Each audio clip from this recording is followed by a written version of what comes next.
Hello, gentle viewers. This is App Guardian, welcoming you back to Out of the Park Baseball 25 with the Detroit Tigers. It is a big day. We are finally reaching the end of this series. Um, we'll definitely talk about what's happened in the past, but I wanted to make sure that I got it out of the way. I wanted to thank you if you've ever watched a video in this series. Um, it's 50 episodes. That's a lot. Nearly a full calendar year. So, thank you all for your viewership and attention. Second bit of housekeeping, very, very important, is to wish you all a happy holiday. Regardless of what holiday you celebrate, I hope you have a lovely one with friends, family, and lots of tasty things to eat, gifts, or a combination thereof. We almost did it last time, friends. We almost won the World Series. Almost. We still got a ways to go, though. And while I would love to close things out with a championship, I don't know how possible it's going to be. I could be wrong. I could very much be wrong. Um, Jim Fregosi was really cool to start the season, but ended up playing pretty well. We've got some pretty great players, not the least of which is Ted Simmons. If we are going to win the World Series next year, it's going to be because of Ted Simmons. Almost certainly. Why is Jim Northrup now a right fielder? Please make him a center fielder, please and thank you. But, so yeah, Blorp. Okay, yes, Rich Nye, the pitching guy. Hmm, disappointing. Okay. I think we check on coaching first. We have full coaching staff, amazing. No further questions, Your Honor. Player development. We need to try to get some players to make some big changes here. Cabbage Hunter is still not like max level. I guess secondary pitch stuff is what he can work on. So let's do that.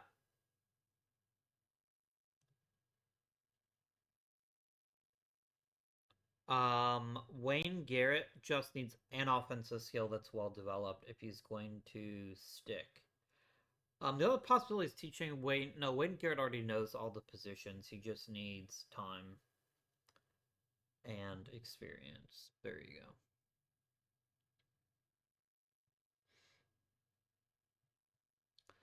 Let's check on prospects. Greg Lazinski, work on your plate discipline, please. Cesar Geronimo, I'd like you to work on your ability to hit for contact. I know it's going to be really challenging, and I certainly don't expect you to succeed necessarily, but it is necessary for you to work on that. Frankie T, Frank Tavares, I'd like you to learn a new position. Yeah. We'll see if that's a beneficial thing. And then Tom DeTore, learn how to throw strikes, please. I beg of you, throw strikes. There we go. Nice.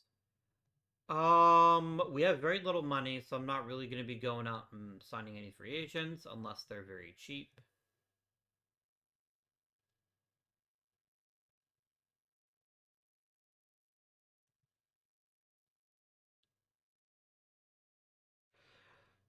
A guy like Tommy Davis isn't useless, but I question how valuable he'll be. I don't know that he's a good fit for what we're trying to accomplish here. Lou Krause isn't terrible.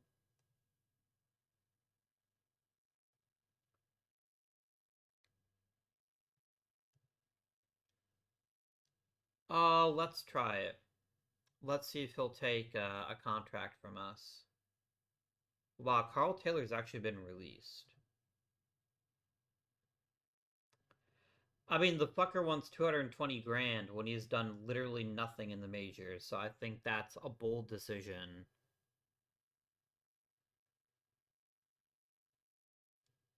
Let me offer Jerry Bell and Tom Dukes a contract. Because they both don't want anything special. We can let them percolate a bit. Okay.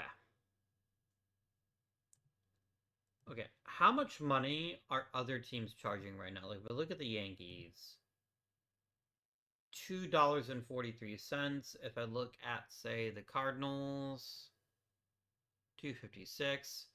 I don't think $2 is unfair to ask. Let's do it. Two buckaroos, please.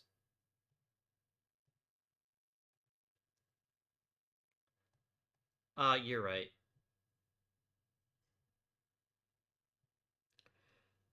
Don Mincher is also low key a pretty big part of this. I think there's a lot of room for us to grow and be very effective as a team if the right things happen. Jim Fregosi, you're a second baseman.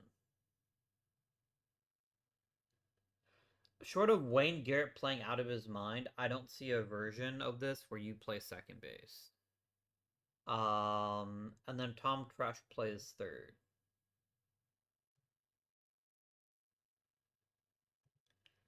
Larry Brown is a perfectly acceptable shortstop. I think this could work. I would love to upgrade in the outfield. I do think that's an area where we could definitely do with a high quality player. And unfortunately for us, we don't have a lot coming in terms of. I mean, John Nickel is pretty closely Major League ready. He's just not very good. He's fine, but he's not. If John Nickel's starting on my team, something has gone wrong. Something has very badly gone wrong. So, yeah.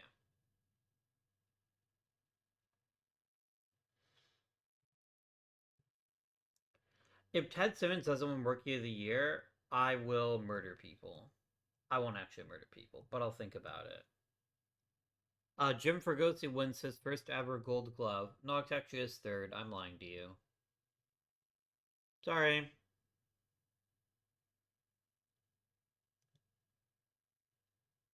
Just zip through award season here.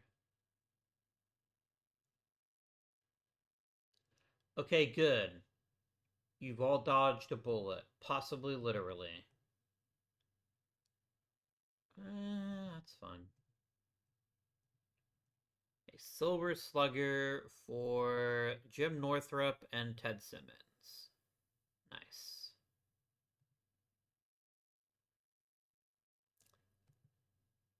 Unanimous Rookie of the Year. Of course it was.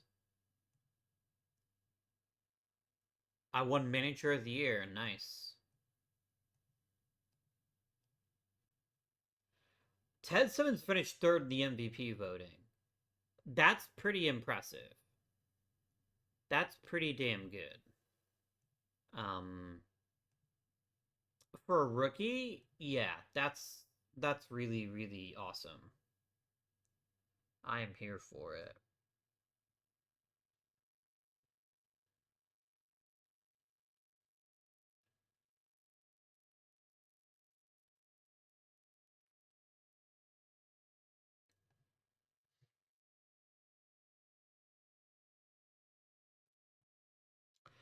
Jim Harden is a perfectly fine pitcher, but I'm not going to give up Wayne Garrett for him. I just don't think that's a smart idea.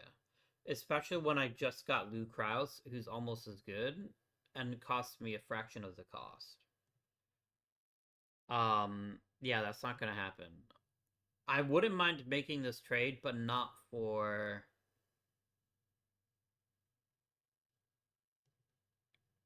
Wayne Garrett. As only Kirkpatrick has something to offer, so I think I don't make this trade. But I appreciate you nonetheless. making the deal. And I'm just going to reject this trade. I remember reading somewhere when they did the trade relationship thing that if you don't respond to trades, people get grumpy with you, and I don't want to do that. So I don't want people to get mad at me.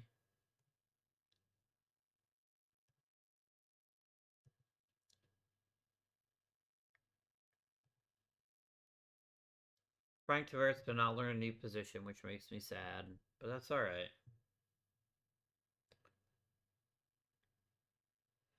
Okay, 30 WAR as primarily a relief pitcher is pretty decent. I just don't think it's enough. I certainly wouldn't mind seeing him make it, but I'm not gonna go out of my way to vote for him. Just not. I will vote for Johnny Antonelli. I will vote for Richie Ashburn. I will toss a casual vote to Ed Bailey, even though I'm not entirely convinced he deserves it.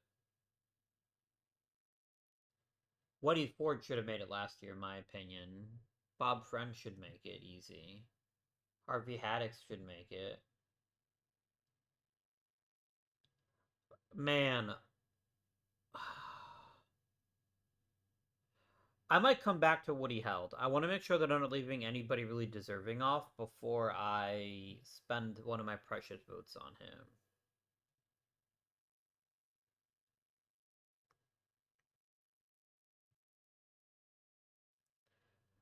Alright, I will actually go ahead and vote for Woody Held.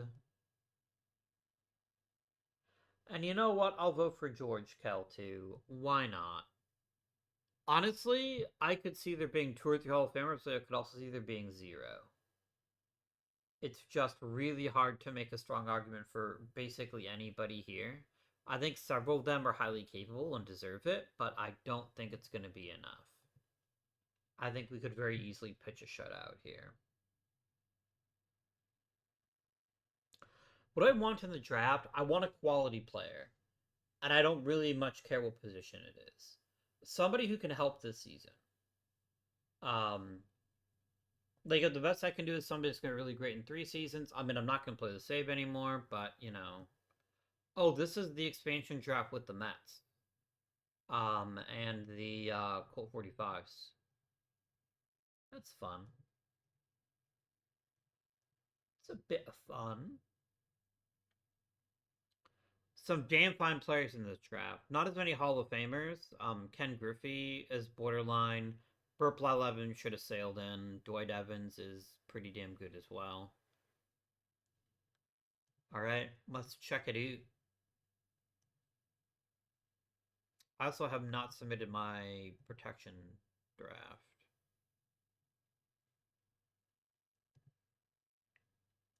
How does one accomplish this feat?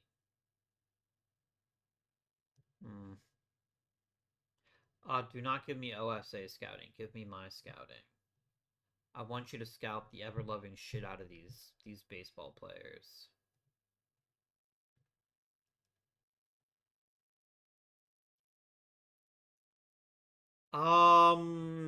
This is not a super thrilling draft class at this point.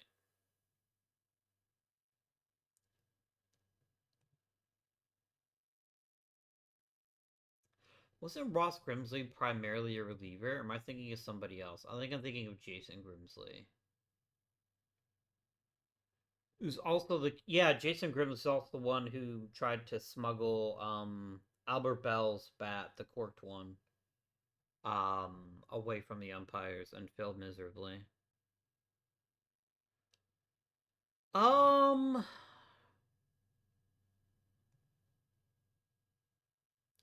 Ross Grimsley could very easily actually make this opening day roster, so I think it is worth drafting him.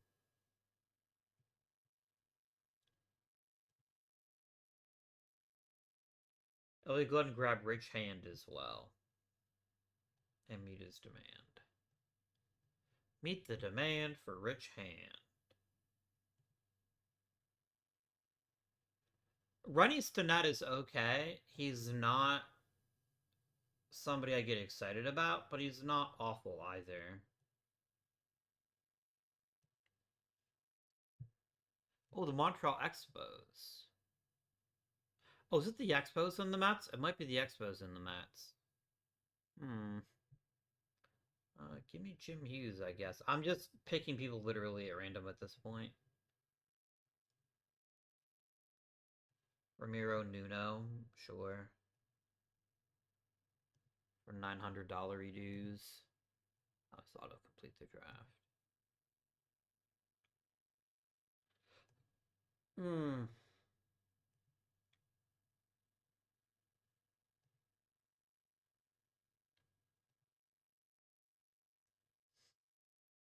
Well, $7,500. You know what you are? You're a reasonably good defender. You're actually not a bad late round pick. I will pay you your $7,500. Okay. Protection list time.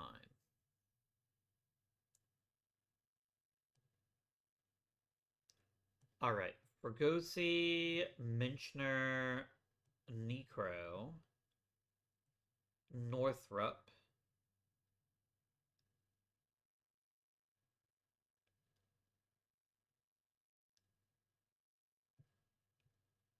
Justy, Lazat, Drabowski, Tresh, Brown,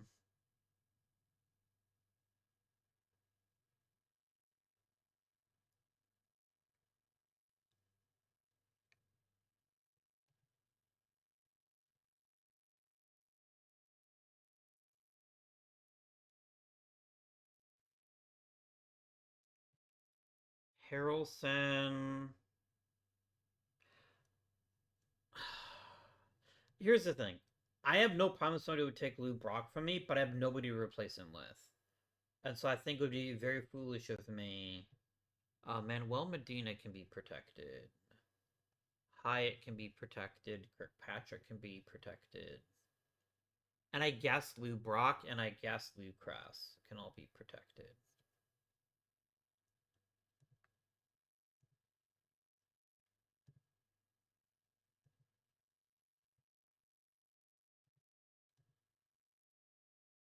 Oh, there's 4 new teams. It's the Pilots, the Expos, the Padres, and the Royals. Okay.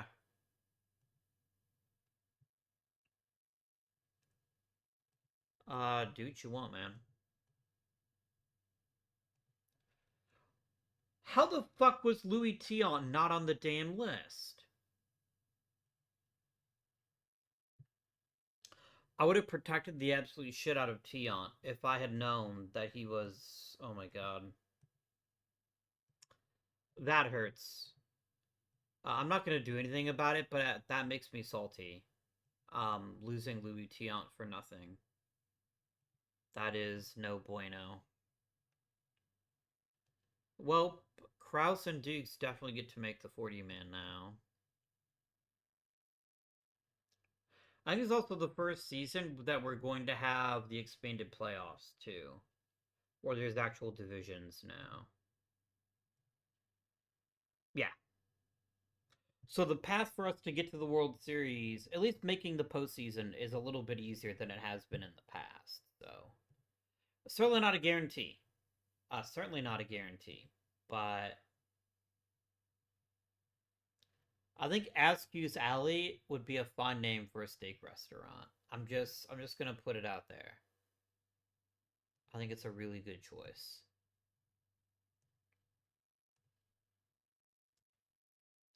All right.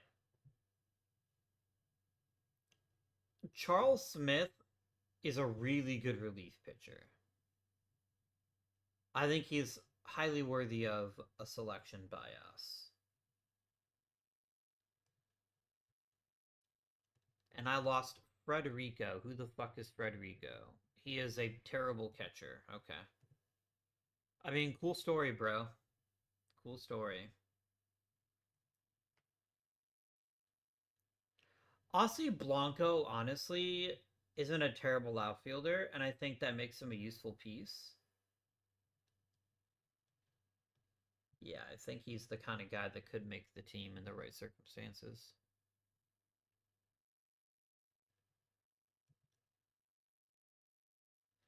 Hell, Jeff James might start for us under the right circumstances. So yeah, we can bring him aboard.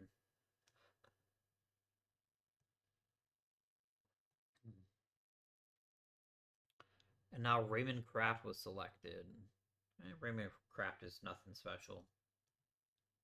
I think there's really nothing else I want to bother with right now. I don't think there's anybody else that's especially good. Yeah, Gary Sutherland has one skill, which is not striking out. And that's not going to be enough for him to have a successful major league career. It just isn't. I feel like grabbing all the relievers we possibly can and just letting them duke it out in spring training is a really smart strategy. And then we're going to complete the draft. Complete the look. In case you're curious, in case you missed a couple weeks here and there, we're going to be starting with a new series of Slay the Spire starting next Monday. So keep your eyes peeled for that. It should be a lot of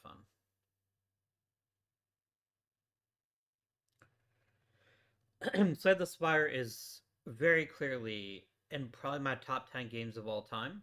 So when they announced Slay the Spire 2, I was extremely pleased.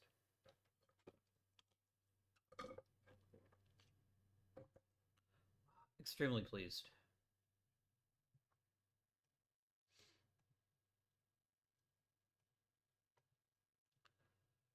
George Kell finally made it in his 10th year. Eh, you know what? I'm pretty happy. I'm pretty happy. It looks like Billy Pierce is going to make it probably next year. Al Worthington got quite a few votes, which is interesting.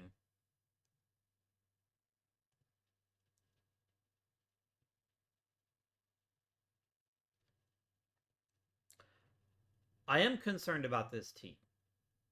Even though our path to making the postseason is a lot smoother, losing Louis Tiant, and I'll be completely honest, I just missed it, is certainly not a great start. Especially when I'm not replete with great young pitchers anymore, and especially when my budget keeps getting cut for the lulls. Let's take a trip down trade block lane and see who people are looking to get rid of.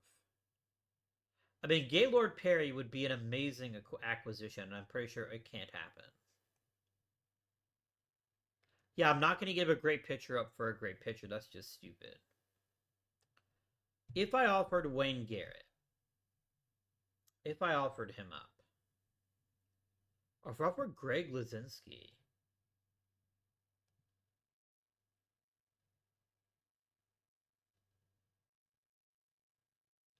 okay, Greg Lazinski and Ed Kirkpatrick turning into Gaylord Perry, 100%. 100 times out of 100. Getting a top tier ace is exactly what we wanted. We're going to be like, who the fuck is Louis Tiant? I don't remember him at all. Perry and Necro make a hell of a 1-2 punch. And with Catfish Hunter and several other people being ready to possibly fill a role, I feel pretty damn good. That was a good trade. That was a very good trade. Can I get a bit more offense out of my outfield? I guess I do have Ken Harrelson you can play right, so that's one spot north of playing center. I will check on hitters, but I'm not going to spend a bunch unless they're very clearly a big upgrade over what I've got. Battors.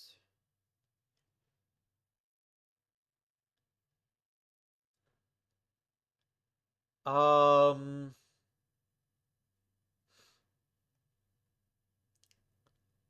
Don Pavlich is a really good hitter. I have nowhere to put him.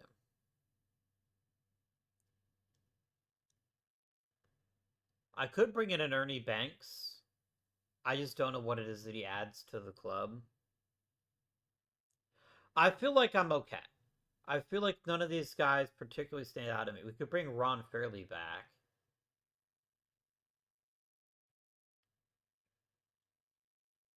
Would I rather have Ron Fairley than Lou Brock? I kind of don't think so. Not after 2 consecutive years. If I could get Ron Fairley on board for fairly cheap, I'd consider it. But I wouldn't spend a lot for him. Yeah, even like Larry Brown for him is too much. I mean, I could trade Lamar Johnson. I don't think it helps. Let's keep some of these young players in case we need them for trade chits down the line here. I think that makes a lot of sense. Um, if I were playing future seasons of this, I would never have traded Greg Luzinski because I think he's got a chance to be a franchise cornerstone first baseman, but that's not going to happen for another 2 to 3 years. We're pushing on every chip we've got. If we can make a World Series out of this, I will be extremely pleased. Dave Giusti is no longer a possible starter. He's now just a really good reliever, which makes me a little disappointed. Um, it be like that sometimes. 100%. I'm gonna give Grimsley in hand rolls here. Randy Bob. My name's Bob. Randy Bob. And I like pickup trucks. Mike Adamson, hell, I'm gonna give as many pitchers an opportunity as possible. Because nobody's spots are safe right now.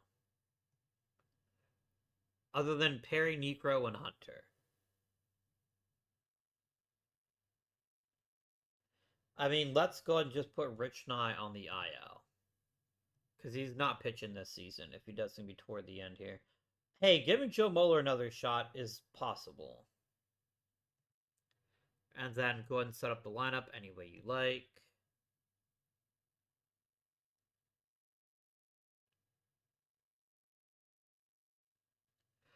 Why would we take one of the best hitters on the team and bat him that low?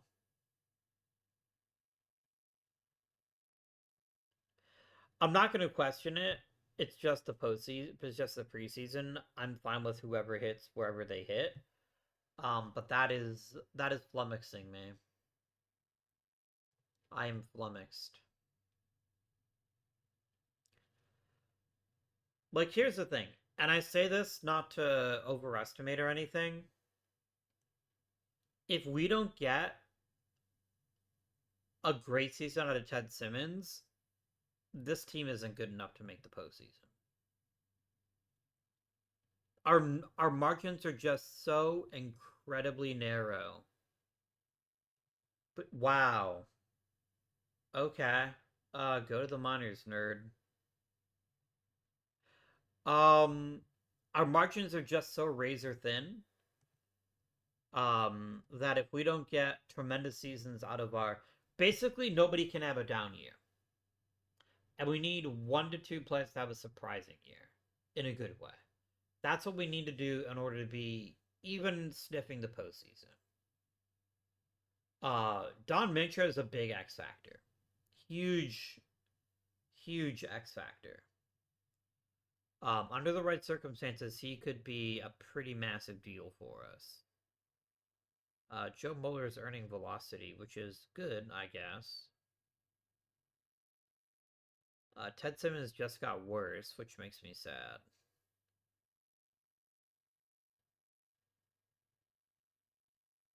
Hmm. Okay. Ookie.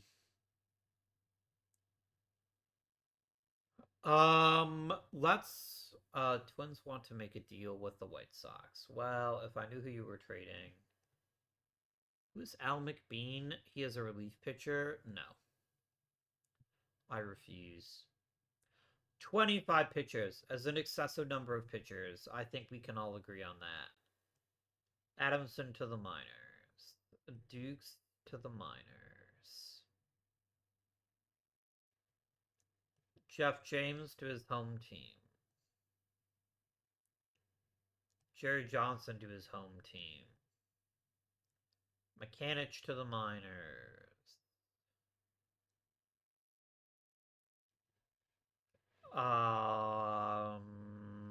Morioki to the minors. Medley to the minors. What am I looking at now? 18 pictures. I still gotta get at least 5. No, we need to get rid of 6. Billy Baldwin. I'm gonna try to wave you. Glenn Blues, minors. Candelori. This is my kryptonite as a pitcher. The guy who throws super fucking hard and has no idea where it's gonna go. I'm gonna leave him on the roster for now, but it's not like he's a guaranteed to have a spot.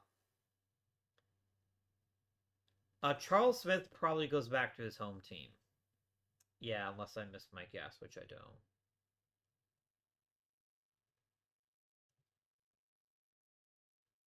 The do-gooder goes to the minors.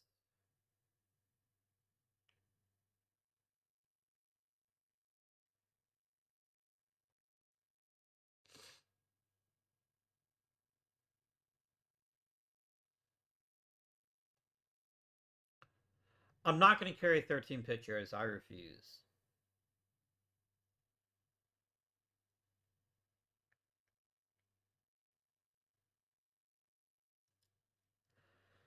I think Candelori goes to the minors, at least for the moment. Okay, that's all done. Position place. I do not need 4 catchers. Hal Dyer and Randy Bob can both go back to the minors. That's sorted. Too many outfielders. John Nickel to the minors. Russ Snyder, I think, is just off the team. Yeah. You're just not very good. I'm gonna try to get you through waivers, and if nobody claims you, then amazing. Joseph Curtin has one skill, which is playing shortstop in a mediocre fashion. That's not really something that I'm looking for at this time. Waved. As in wave, bye-bye. Alright, let's set up the pitching staff. Okay. We're gonna make this first part here super easy. The top 2 starters are in order: Perry, Necro, and Hunter. I don't know why Catfish has a 44 overall for some strange reason, but he's way too good for that. That's your opening. That's your top 3 guys. Then the question becomes, who else do I trust? And I do think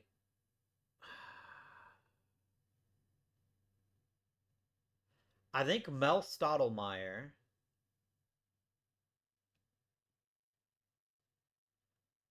I think I trust him a little more than I trust Joe Moeller. And then one of the low stamina guys can take it. Or Kraus can take it. I feel like Jerry Robertson is a good enough pitcher that he can definitely handle it. So I think Jerry Robertson gets the final spot for now. Oh, you know what I didn't do? I didn't sim the last few games. That's important, actually. Joseph Curtin was claimed by the Expos. Well, I hope he enjoys playing in Montreal. And there he goes. Goodbye. Okay. Now I can get back to setting the pitching staff up. Okay. Let's look at the relievers now. I'm gonna set Kraus and Muller as relievers just so that I can see their accurate stats and decide who gets which role, right? That's right, you gotta do it one at a time, don't I? Reliever and reliever. Alright. All relievers. What are we looking at here?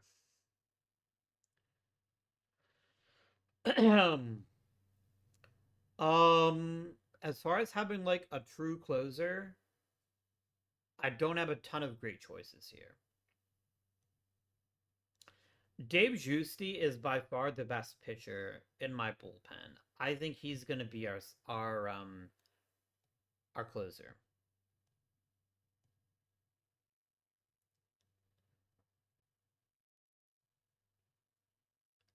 After that, I think the next guy who gets a ton of innings is probably going to be Drabowski and Lazat. Drabowski is going to be our setup guy, as is Lazat.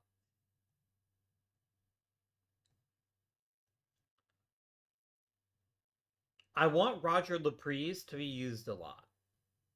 Like, a lot, a lot. I want him pitching with a lot of frequency. He's the middle reliever that we use the most often. I think Joe Mueller is emergency starter, long relief, and I think Lou Cross is long relief, emergency starter.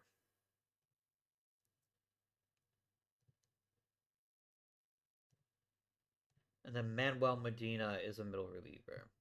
So the question becomes, because Joe Mueller isn't anything special out of the pen, I'd actually much rather keep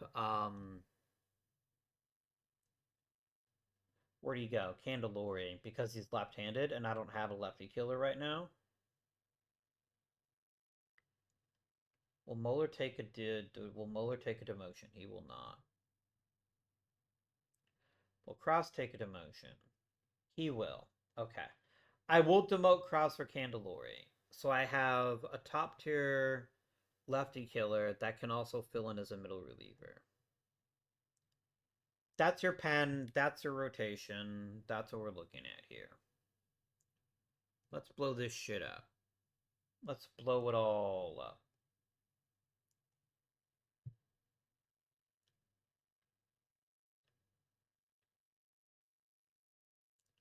I like how Ted Simmons all of a sudden stopped hitting for contact. That makes me nervous. Makes me really nervous. All right. Mincher cleans up and Ken Harrelson hits fifth. These are the two easiest decisions, in my opinion. They're both filling the exact role I want them to fill.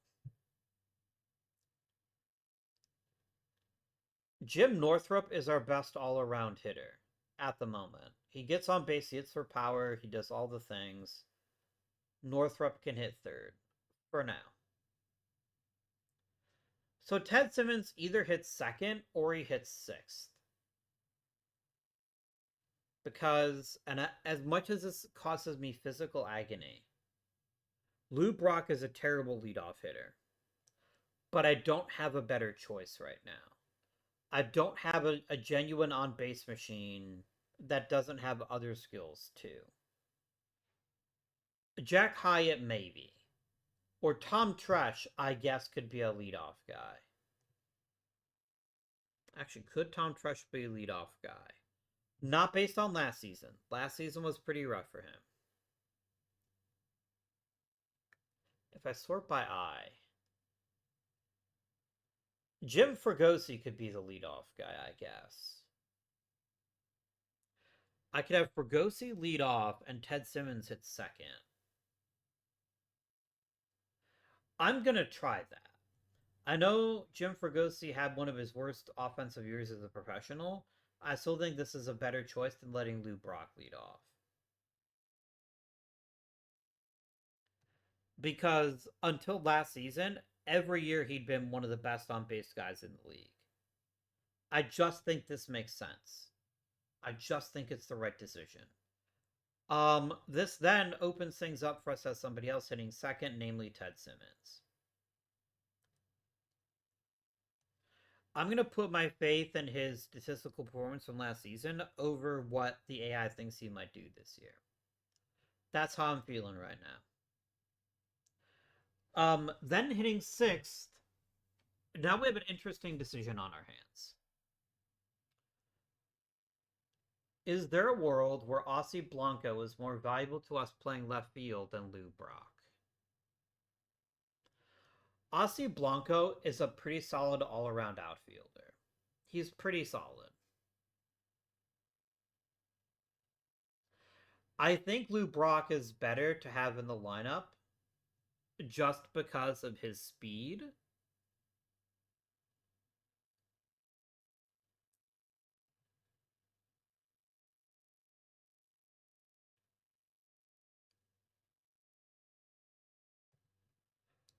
I could see playing Ossie Blanco. I absolutely could see playing him in left field. Hmm.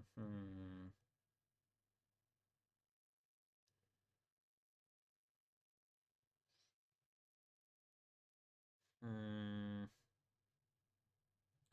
Is there a really good outfielder on the trade block that could maybe make the decision easier for me? Ron Fairley doesn't qualify in my opinion, but I think I'd rather hit him than Brock.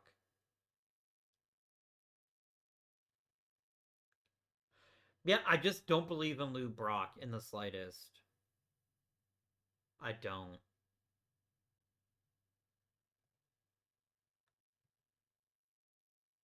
If I did Brock for fairly straight up, how would that fly for you? I think we're making the right decision. I truly believe this is the right call. I think Lou Brock is just way too limited, especially in our park. And I think Ron Fairley has a well-rounded skill set. And I think maybe if he comes back home, he'll start performing better. I'm at least willing to try. So welcome back to the Detroit Tigers, Ron Fairley. I hope you enjoy it here. And you're going to be our sixth place hitter. I honestly think this is genuinely the right decision. I think we're a better team with Ron Fairley in left field than with Lou Brock in left field. I genuinely believe that. Tom Trush is going to play us some third base. And then last but certainly not least, Larry Brown plays shortstop. We could try Wayne Garrett at shortstop. I don't think I'm there yet. Although Wayne Garrett is a much better hitter than Larry Brown, and it's not particularly close. I feel like elite defense is still worth a tiny bit more, but I hope that Wayne Garrett gets a pretty regular tour at shortstop. Let's generate our depth charts and then take a look at them.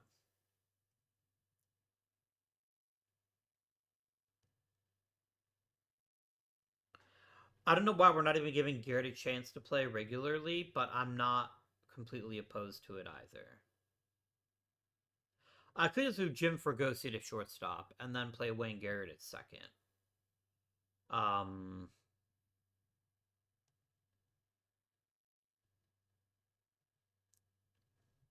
is that what we do?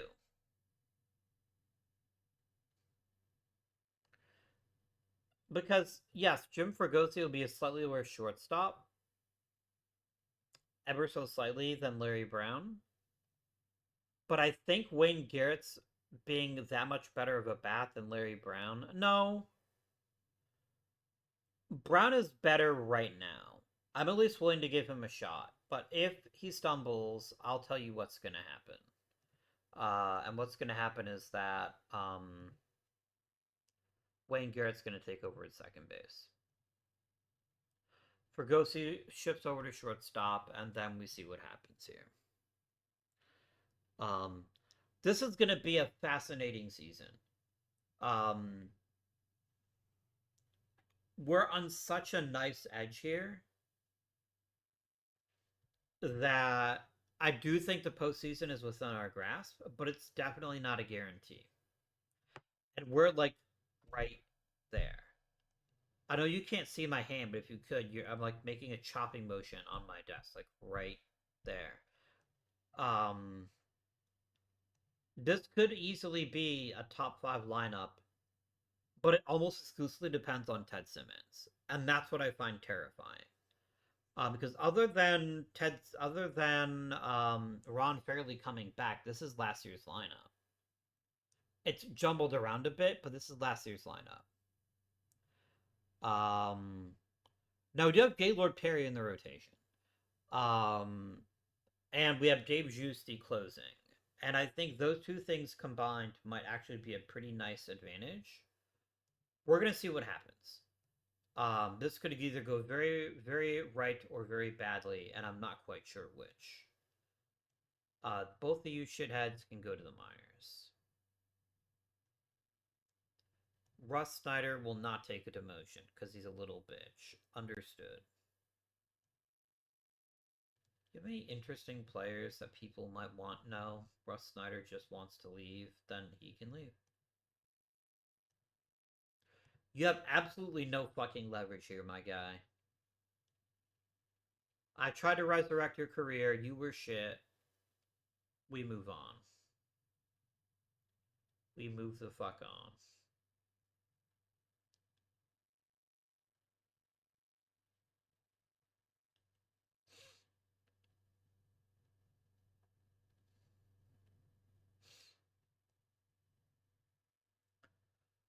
Any player development stuff make any differences here? Not really. It's just kind of vibing. Let's see here.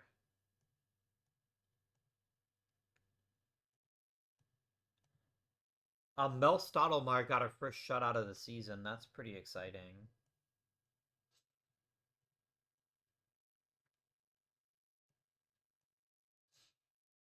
Phil Niekro got a shutout. Nice.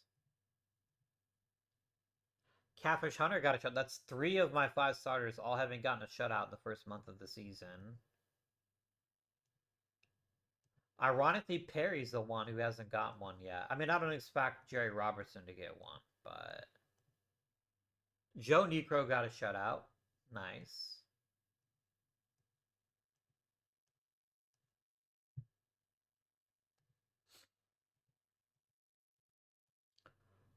Art Shamsky had an insanely good day. 3 home runs, 5 for 6. There's Gaylord Perry getting a shutout. Come on, Jerry Robertson.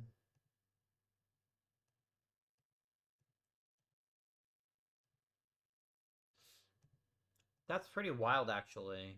That 4 of my 5 starters all have a shutout already. And Jerry Robertson has pitched poorly, just doesn't have a shutout. Way too early in the season, but early on, I think things show promise.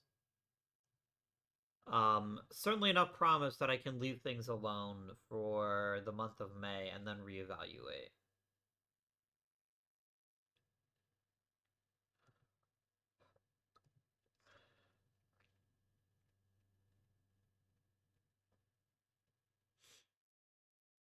Didn't Ted Simmons just get elected to the Hall of Fame as part of the Veterans Committee like last season?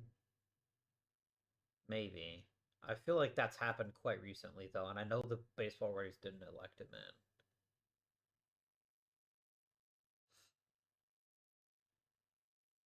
3,000 hits for Mickey Mantle. Nice. I wonder, and I don't have an answer for you, but I wonder if there's a way I can see if people that I drafted made the Hall of Fame. Let's see here. Damn, Mike Wagner got a shutout. It looks like he pitched pretty shitty otherwise, but good for him, man.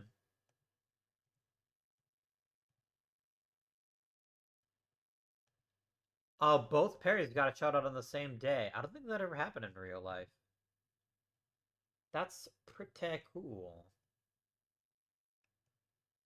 Phil Niekro shutout. Nice.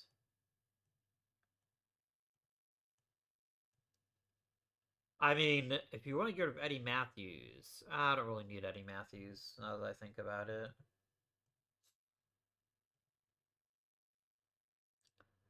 Zam.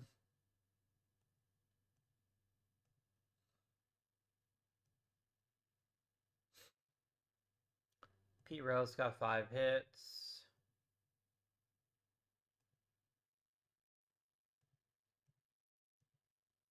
Turns out Sandy Koufax is really good. Who would have guessed?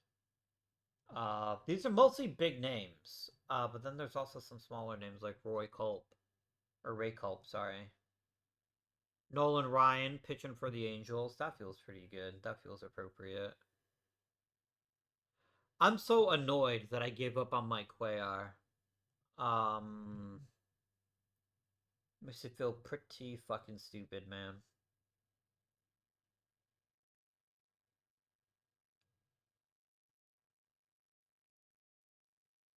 And I did it for Wade fucking Blasingame. I'm fucking stupid, man. I am the most stupid, I think, in a lot of ways.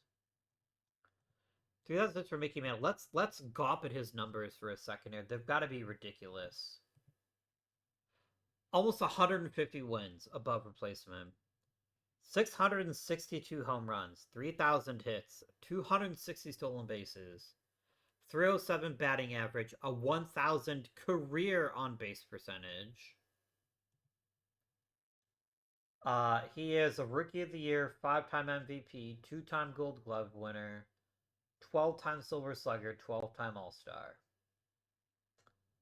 He's real fucking good. I think he's without much debate the best player in Major League Baseball history in our timeline here. So that's pretty cool. What are we looking at, guys? We're looking at a lineup that is struggling mightily. Mightily. I am getting pop from Mincher and Harrelson, and they both got good enough on base skills that they're not complete wastes of oxygen, but they're not very good. Jim Northrup is off to an ice cold start. Fregosi is getting on base. He's doing what his job is meant to be. Ted Simmons is basically not hitting for power, but everything else is working for him. And then Ron Fairley has slotted in quite nicely as being an above average left fielder. I think part of this is just the team isn't like baseball itself isn't hitting that well, but we're really not putting the bat on the ball. Which is, I think, creating a really nasty situation for us where we might start slipping. I'm trying to look and see. We could make Tom Trush our leadoff guy. I don't think so, though. We still only have 150, 180 at bats.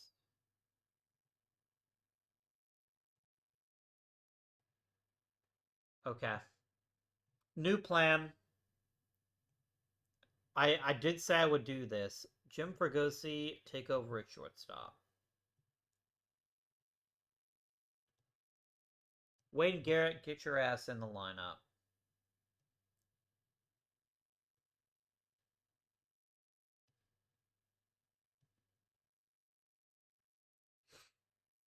I feel like I don't want Northup to hit third. I guess I could try Ron Fairley hitting third. Maybe, and see if this changes the equation at all. Because basically what's happening right now, Ted Simmons isn't getting any pitches he can grip it and rip it for. I think that's why his power numbers are down. People would rather pitch to the guy behind him than pitch to him, so that's kind of where he's at. Let's leave the lineup otherwise alone, and let's regenerate our depth chart. I don't want Larry Brown playing shortstop that often, and I definitely don't want Jack Hyatt playing catcher that often. I just don't. I don't think that's smart.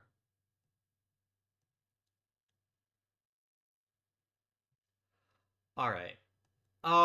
Let's go on down. Oh, do I do anything with the pitching staff? I doubt it. Roger Laprise is pitching very poorly, but it's also barely pitched, so I don't know that that makes a huge difference.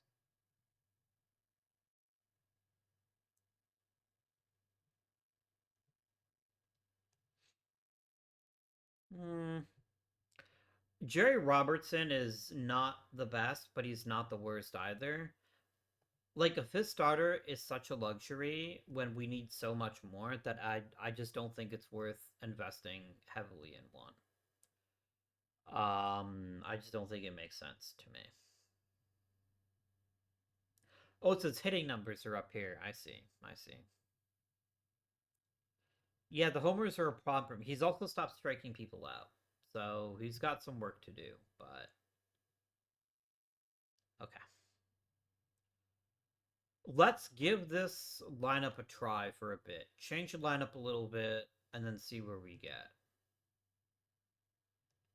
by the beginning of July. I mean, we just hit like 30 runs in 2 consecutive games combined, so that helped a little bit, it would seem.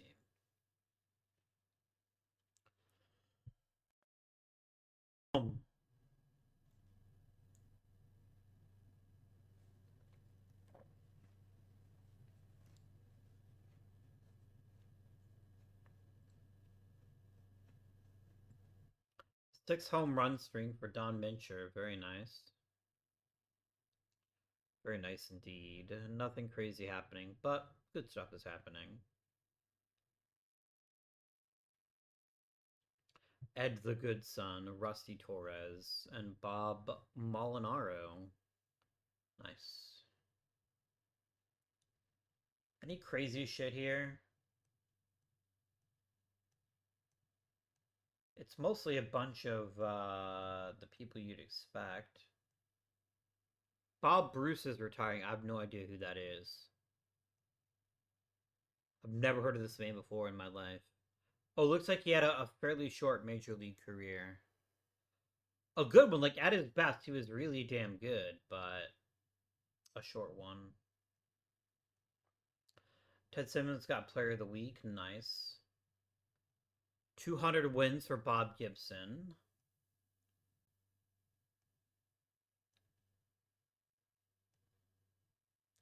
Bobby Bolin threw a no-hitter.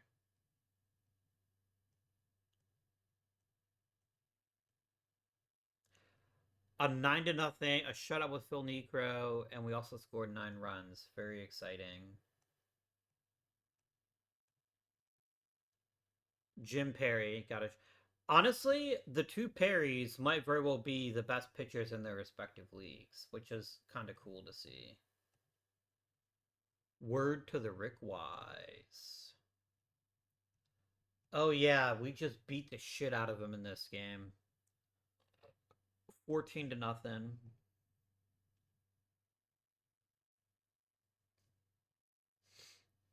Don Mincher was insane. 3 for 3, 2 walks, and a home run. Tom Trush hit 2 home runs. Ken Harrelson, yeah, we were just awesome up and down the lineup. You love to see it. Dick Groat's gonna retire. Do I think Dick Groat's gonna make the Hall of Fame? I doubt it. He's just not that good.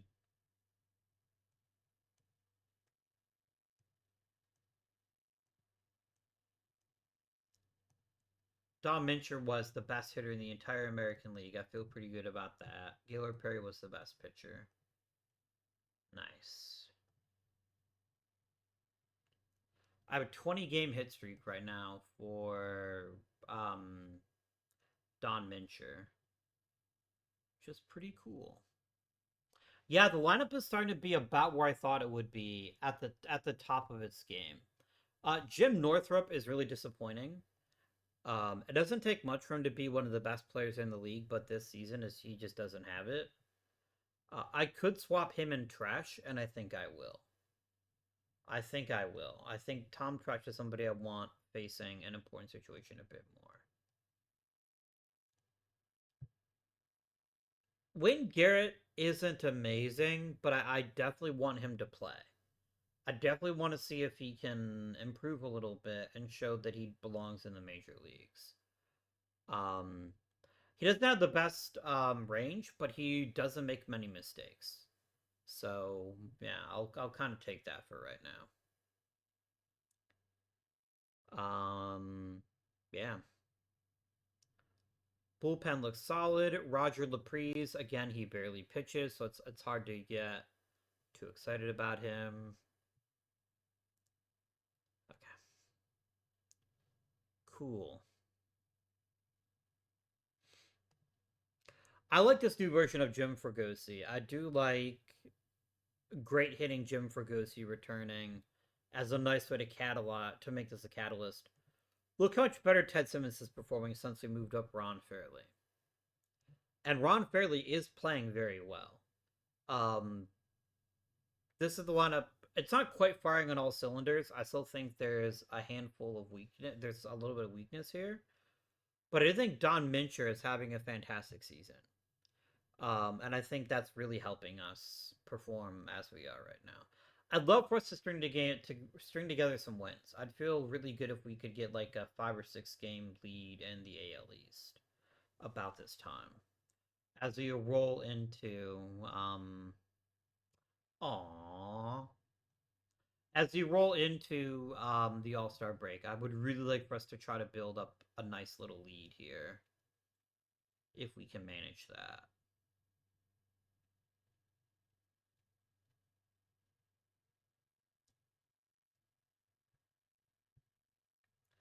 We will come back and look at things. There anything wild happening here? I have no idea who Richard Cummings is. I've heard his name a lot though. Wow, real life Richard Cummings never played in the major leagues. Clearly he should have if this is any real indication. That's funny. It's old friend Ron Hansen. How's he been doing? He's been performing. Not well, but he's been performing. I can see that.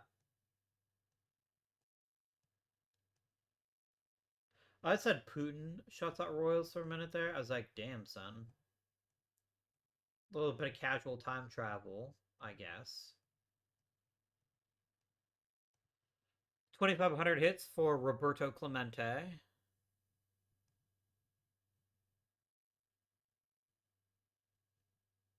Yeah, he's real good.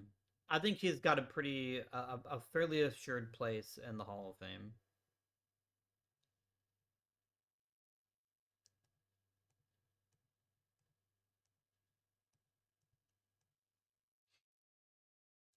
Also, who makes the All Star team? Phil Niekro makes it. Ted Simmons makes it. Don Mincher makes it, and Jim Fregosi makes it. So a little surprisingly, one of my starters made it, but it looks like this has been a really good year for pitching in general. So I'm not too upset about that. Yeah, I feel really good about this team actually. Mudcat Grant having an All Star season at the age of 33. Nice,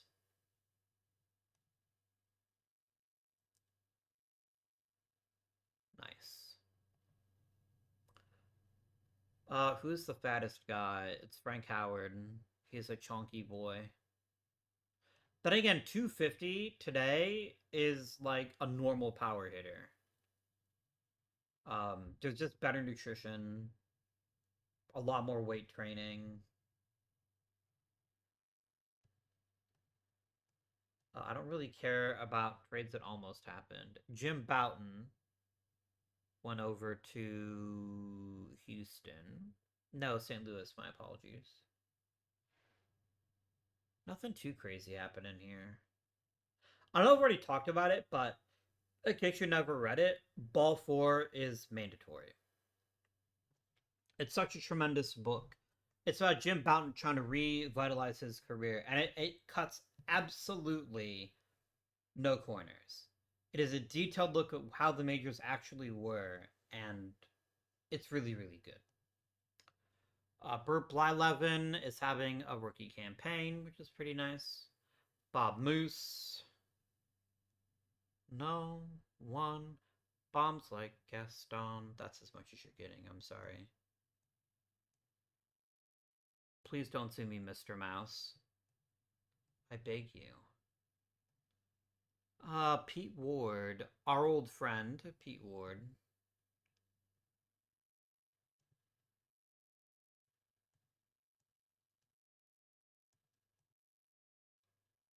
Okay, James Thrower, what a phenomenal combination of um what a phenomenal combination of name and job.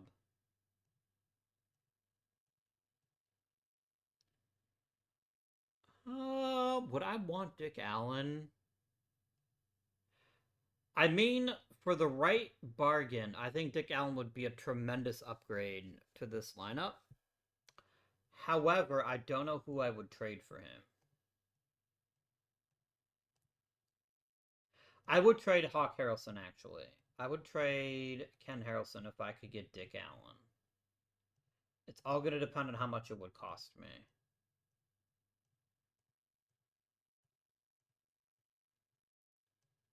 Because a guy like Dick Allen takes our lineup from good to otherworldly. And I just feel like we're not doing our due diligence. We'd at least pretend to go for it. Frank Howard is too limited. I see you, Frank Howard. I don't think you fit my team's desires. Where's good old Dick Allen? That's Kurt Flood. I don't think I don't think he makes me pleased. Okay, it said Dick Allen was possibly on the move, and I don't see his name here now. Alright. Let me look that up and see if it's actually a possible trade. Here it is.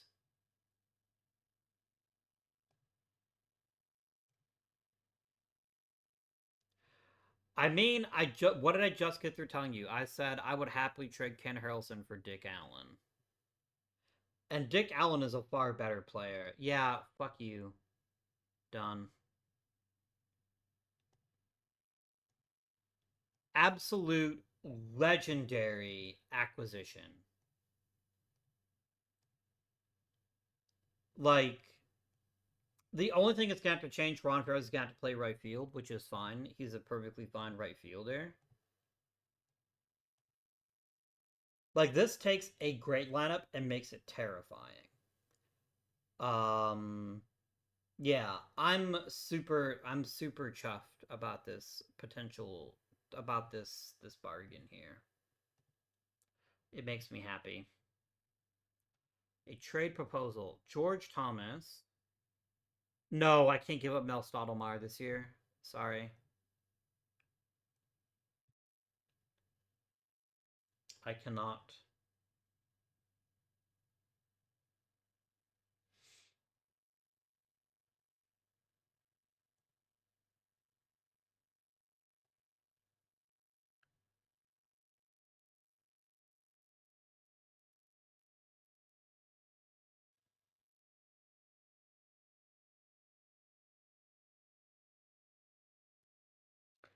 Yeah, there's nothing here, guys. There's nothing else here that I think really moves the needle for me. I'm so excited to have a guy with the raw ability of Dick Allen on this club. That's so awesome. You'd give me Daryl DeNoles. I don't actually hate this deal. I think he'd be a really nice addition to our bullpen. I really believe that to be the case. And I'm not giving up a ton for it either.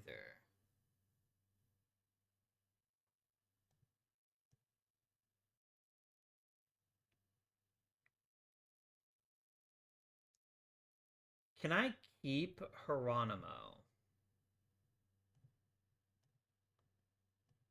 Wait, I literally can't change this trade? Why not? It's not worth it to me. Um, yeah. Oh, damn. Kansas City's trying to go to Byron Brown. And the trade deadline is over with. You know what? That felt like a really productive deadline. Really productive. And while I know that Ken Harrelson has been good for us, Dick Allen is just a better baseball player. He's just better. Um, and I'm really happy that we acquired him. That makes me a happy camper. The happiest and the camperist. And look, Wayne Garrett is hitting. That's a lovely little what you call it? That's a lovely little bonus. Yeah.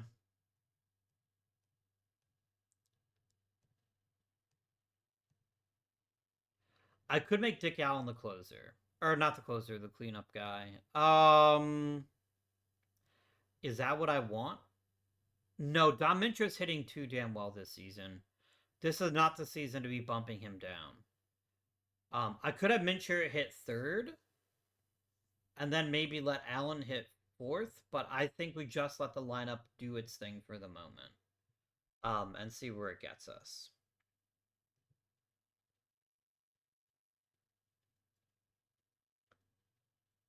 Yeah, I want a nice lead here that we can just keep throughout the month of September.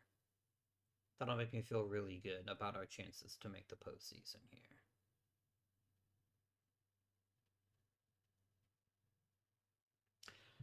Dick Allen, just from reading stories about him, is probably my favorite baseball player that I never got to see play. Um, well, he is one of them. Like, there's others that I also enjoyed quite a lot hearing stories about, but like Ted Williams, Stan Musial, etc., etc. But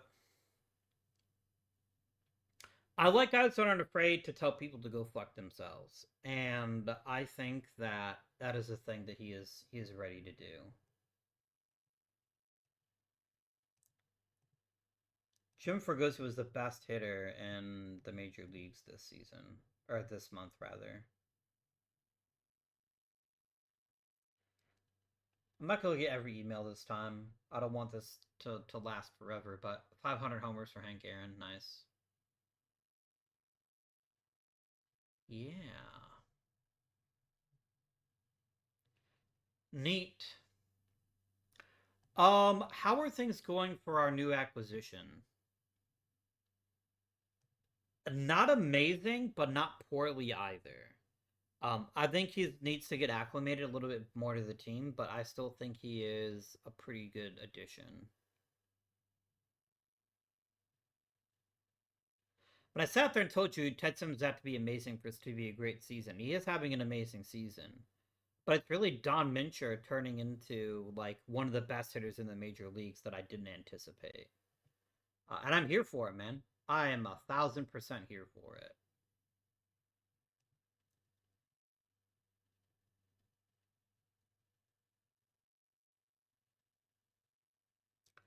Let's keep up the pressure, gentlemen. Keep it up.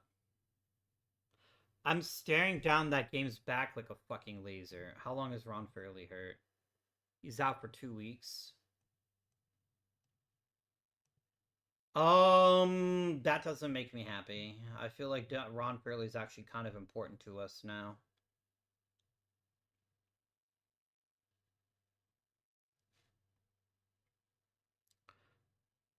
I'm not going to put Ron Fairley on the IL. I'm going to let the AI decide who plays in his place.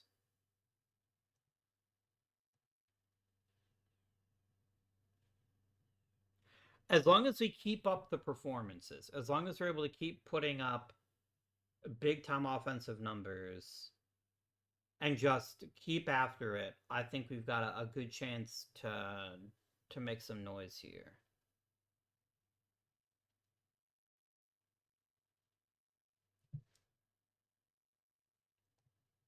Frank Mechanic is retiring, and a bunch of other people that I really don't care about.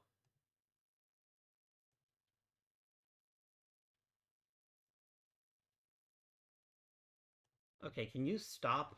Oh, you fucking game. That hurts. That is very ungood. I mean, I guess he wasn't that good this season, so maybe it doesn't hurt that much, but Rich Hand, get in there.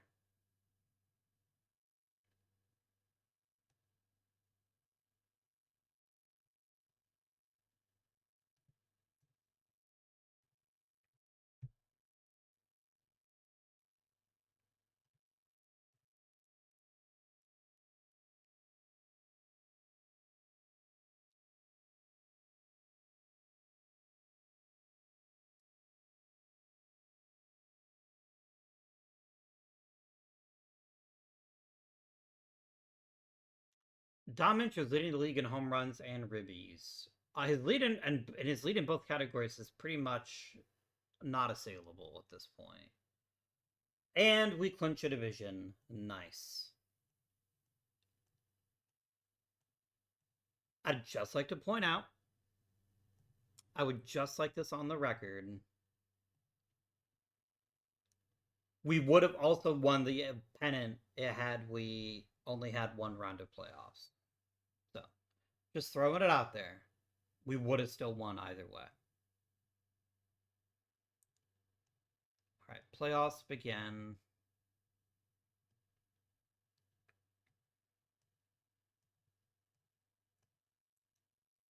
Rico Cardi won the batting title, as did Rod Carew. Okay.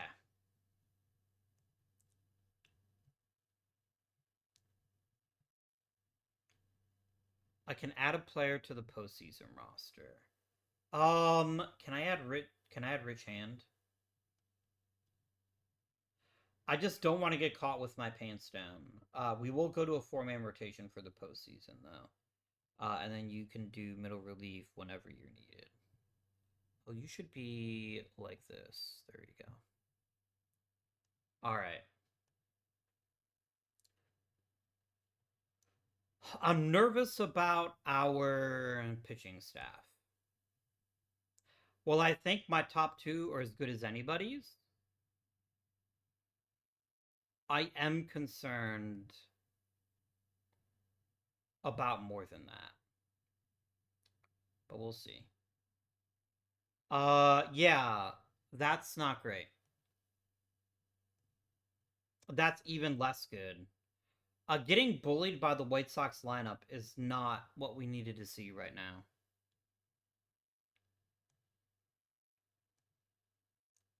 And we just got obliterated by Mike Cuellar. We didn't hit. Other than Jim Fregosi and Wayne Garrett, we didn't hit. And Ted Simmons actually played quite well. But yeah, we just got destroyed. That's 2 shutouts by Larry Dierker and Mike Cuellar. So, you know what? I think there's something apropos about us getting kicked out by Mike Cuellar, the guy that we gave up on way too early. Wow, thanks, Rich and I. So glad to have you back. And the fucking White Sox get rolled in the World Series. Oh well. You know what? I'm super proud of this team. I'm super duper amazingly proud of this team.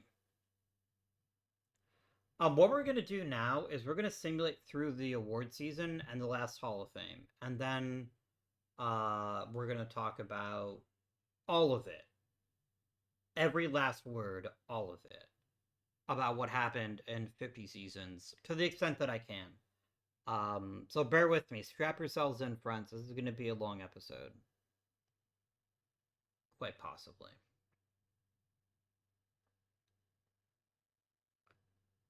Damn. Mm. I feel like in retrospect we didn't have enough pitching depth. And I think that's something that I hugely underestimated. I hugely underestimated it. Gaylord Perry was an amazing addition. That I don't feel bad about at all. But I do think we didn't have the top tier pitching that we really needed for us to be the very best. We're gonna go ahead and hit read all, and we're just gonna go right to Hall of Fame voting.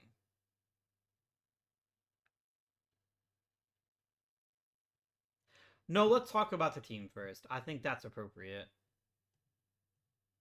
Let us discuss late team first, and then we can sim forward, see how the stats break down, and then we will close out with some discussions here.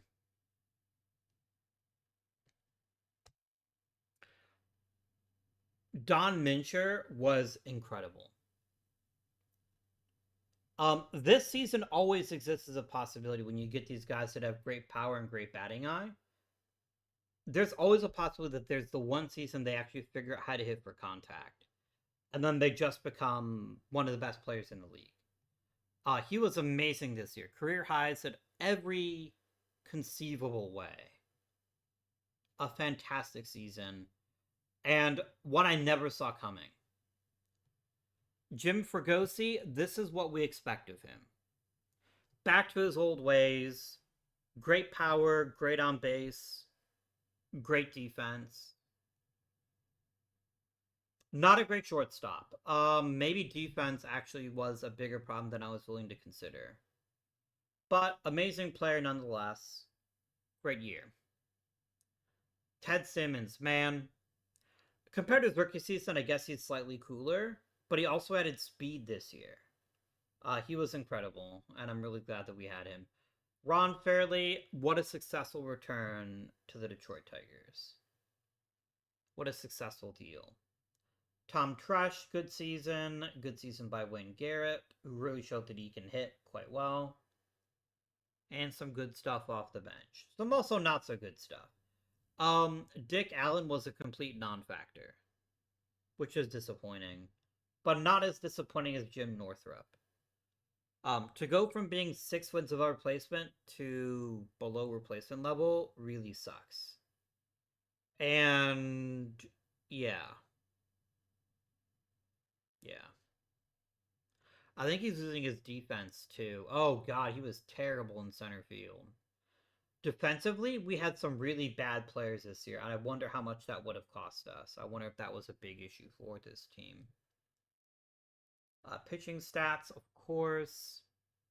Necro and Perry were amazing. Stottlemyre was serviceable, as was Hunter.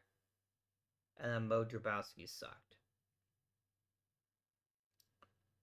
But Dave Giusti was definitely a good choice. Definitely played effectively. But yeah, I was not paying attention to the defense. We had to have one of the worst defenses in the league. We did. We were dead last in the AL. I'm quite certain we were dead last in the AL. If we take a peeky peek at the regular standings here, there are 12 teams who are in fact the worst defense in the American League. I did not anticipate that. I thought Jim Fregosi might struggle a bit playing short, but I had no idea that Jim Northrup would go from being a Gold Glove caliber center fielder to a terrible one. And also Wayne Garrett was a terrible second baseman. We just had no range this season. So it's fascinating that hurt us as much as it did. Um, yeah, let's zip on down to the Hall of Fame voting.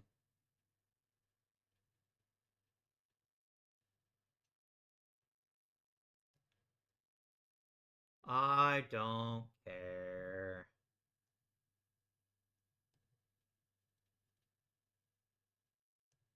I don't care. Oh, let's look at some awards here. Did I get any gold gloves? I'm sure I didn't. I didn't deserve any. We were terrible. I can't believe I couldn't get reliever of the year. That's wild. I did get a silver slugger for Don Mincher, and that's it. I'm surprised I didn't get one for Ted Simmons, but Johnny Bench had a pretty fantastic season, so that's reasonable. Cesar Cedeno was rookie of the year.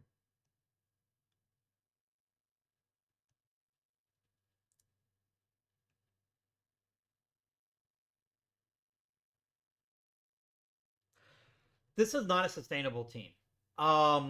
This is not the kind of team that I think has a very bright future. Well, I definitely think there's more to this story, and we could definitely see some improvements.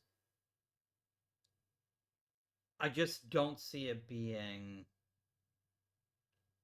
I just don't see us making anything that special. I don't think there's this. I don't think it's a sustainable franchise. Phil Necro finished third in Cy Young, which is cool. Mike Cuellar wins it. Bobby Mercer wins it. I honestly think Don Mincher should have gotten the award, but Bobby Mercer was the best player in the American League, so that's literally what the award is called. So I'm not too upset about that. Oh my God! Stop offering me trades. I'm not trading anything for anything. I'm chilling out. Game. Stop offering me trades. Oh my fucking God. I never get this many trades normally, and yet now they're like, oh, Abby just wants to hurry up and get to the Hall of Fame voting. Let me stop him every 5 minutes with a trade offer. I don't want your shitty 38-year-old outfielder. Oh my God. Can you please? Reject trade.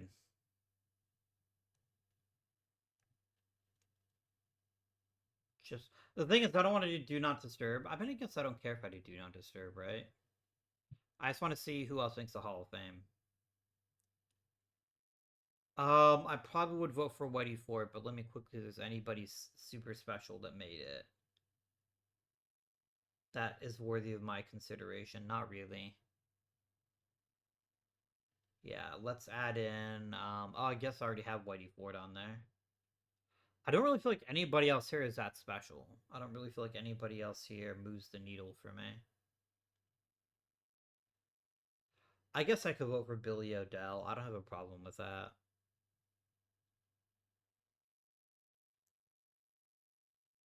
I mean, Johnny Romano is a possibility, but just not a very strong one. And then, yeah, what I'm going to do, I'm going to go into Do Not Disturb mode. And then we're just going to sim down to things here. Do Not Disturb.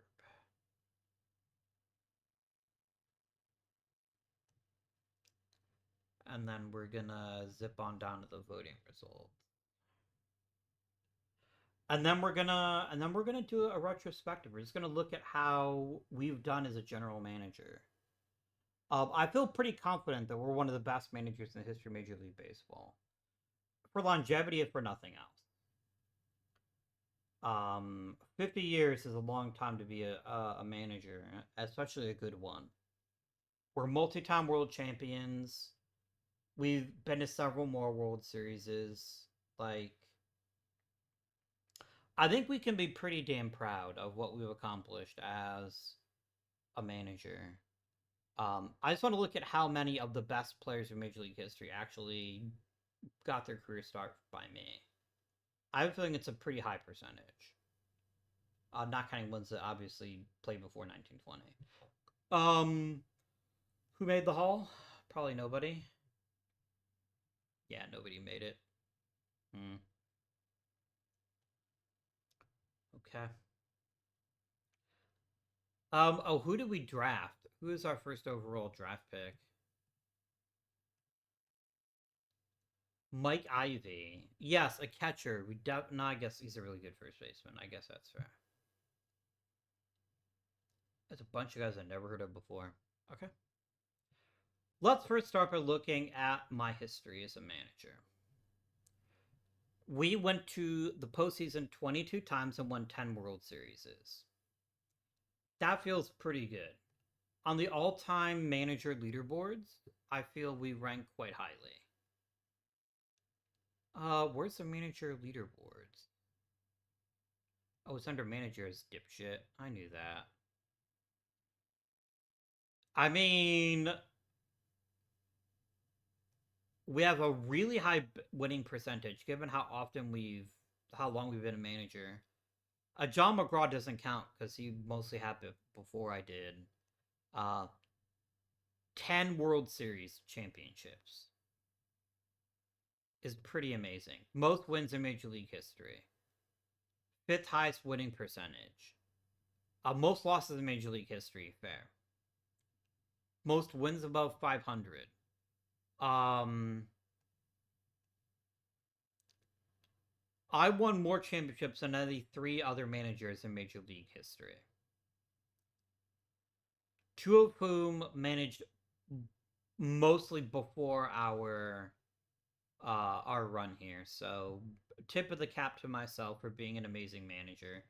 Let's break down the numbers. Our biggest successes, my biggest failures. Let's look at GM transactions history. Oh no, that's not what I want. It's too much. Decision history. Here you go.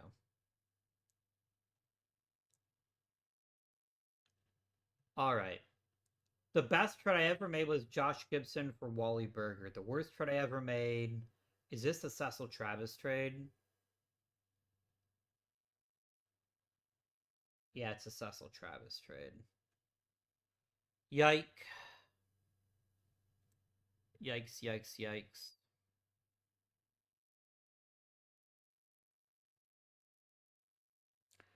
God damn. Um That is a really terrible trade. And I just feel so stupid because I got nothing out of it. Yes, Spud Davis won 2 World Series as part of this deal. Fine, but it wasn't nearly as good as the careers that Cecil Travis and Vito Tarmulis ended up having, especially because they then trade Spud Davis a couple years later. Uh, Giving up on Joe Nuxall so early appears to have been a mistake. Um, Jim King ended up having a pretty okay career. Certainly not a terrible one, that's for certain. Most of these are fairly old. Yeah, this is me getting Spud Davis back, which is even worse. Because Frankie Pitlack ended up being a pretty decent center field. Oh, no, it's Joe Cronin is the guy that I lost. So I traded Spud Davis and what's even stupider. Um, yeah, Bob Johnson and Pitlack. There's Mike Cuellar. Yeah, that was pretty stupid. Um, I made some bad trades. Not all of my trades were certainly great trades. Um, yeah, gave up early win for a bunch of losers that never amounted to anything. Um,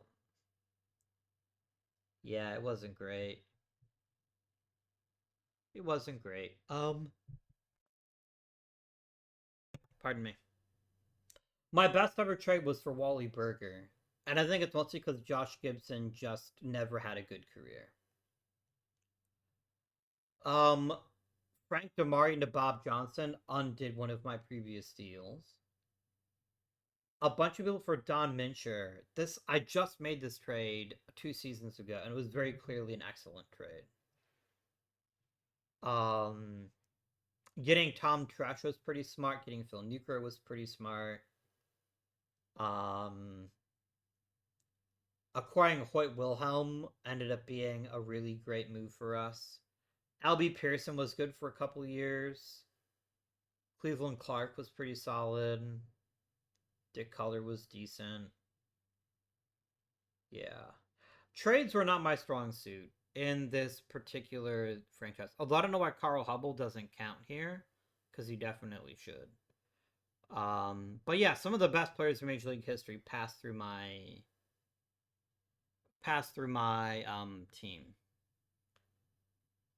Mickey Mantle is I do believe the best player in Major League history, and I don't think it's terribly close.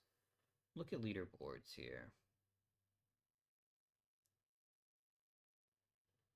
Uh, Ted Williams is the best player in Major League history. I had nothing to do with him, or Ty Cobb, or Willie Mays, but I did have everything to do with Mickey Mantle. I was thinking for Stan Musial, who I added to a team here, and then Joe DiMaggio. So that's 3 in the top 15. Um, I think anytime you can say I got 3 of the 15 best players in the history of Major League Baseball, that's a pretty good deal, right? Um, yeah.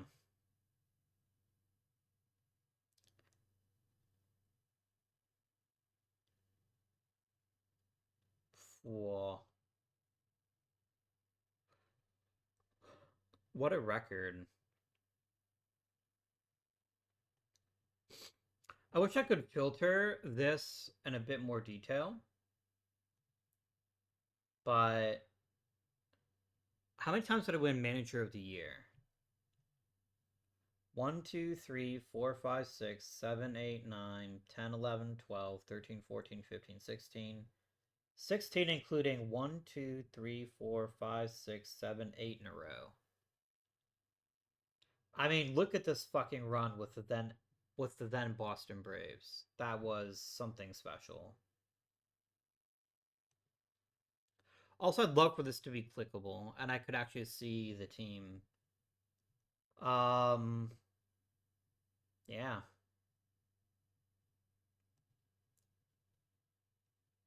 Let's start with the Red Sox. The Red Sox were from 1920 to 1929. And let's just bask a little bit in some of the moves that we had made. So the 1920 Boston Red Sox were one of the teams of all time. We were led offensively by Cristobal Torriente, who we acquired. Oscar Charleston had a great season for us. Another big time guy that we hired from the Negro Leagues. Harry Hooper, we acquired from. Actually, we already had Harry Hooper. Same with Wally Shang. Pitching is really where I really got a lot of benefit from the Negro Leagues. Bill Holland and Lawrence Bennett were both excellent pitchers, so that worked out pretty well for us. 22, the first championship team. We were led by Heine Manouche, the guy that I fought tooth and nail not to sign, and then it ended up being a pretty good idea to bring him along. Heavy Johnson, you gotta remember him. One of the all-time greats. Pitching wise, Finney Branahan, another Negro Leaguer IRL, that ended up being just a phenomenal pitcher and truly special. Then we have the 26th World Championship team. Not our best team, but we still got it done what we had to. Added Paul Wainer, who's a Hall of Famer. Played his entire career for Boston, so you're welcome. Heine Manouche was a Hall of Famer too, right? Yeah. Did not play his whole career in Boston. But I think I traded him for somebody pretty important, right? Carl Hubble. So yes, that felt like a good trade to me. I'm just saying.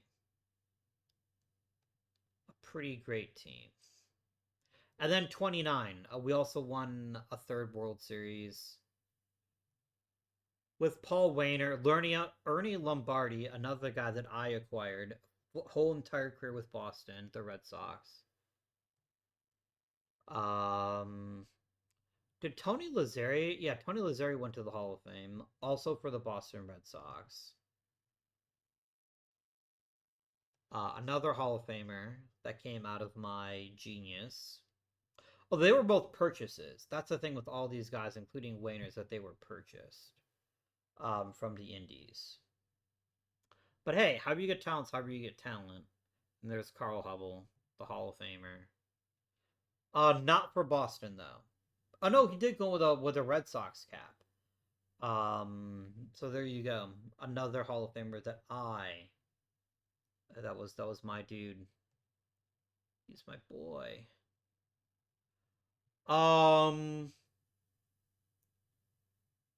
Wait Hoyt, also Hall of Famer. And some of them, for certain, I brought him over to St. Louis if I'm not mistaken. But no, a Hall of Famer for certain. Some really great players here that I acquired that I deserve 100% of the credit for, no doubt. Who else did we acquire that was a Hall of Famer? I mean, Mickey Mantle's obviously going to be a Hall of Famer. I'm not even going to waste time thinking about that one. The Boston Braves. So let's look at the Braves. They were Boston when I took them over, so I'm going to call them the Boston Braves. God damn it. We started in 29. And I'm no, sorry, 29 was not my team. 30 was my first team, wasn't it? Or was 30 my first team? Yeah, 30 was my first team. So I don't get any credit for having Lou Gehrig. He was there before I got there. So good on the previous GM, I guess. 30 was my first season with them.